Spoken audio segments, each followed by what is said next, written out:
বন্ধু, আমি কালকে গাড়িতে করে যাওয়ার সময় আমার সাথে একটি ঘটনা ঘটেছে, তুই কি জানিস? আরে বন্ধু, কি হয়েছে?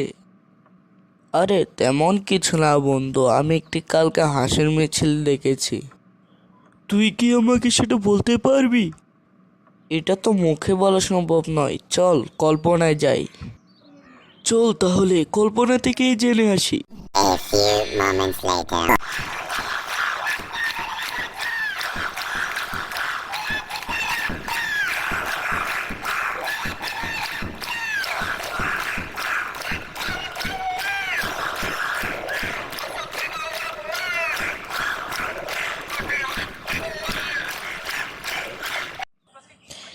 দেখেছিস সত্যি হয়েছে কি? আরে বন্ধু, তুই তো ঠিক কথাই বলেছিলি, এটা তো হাসির মিছিল।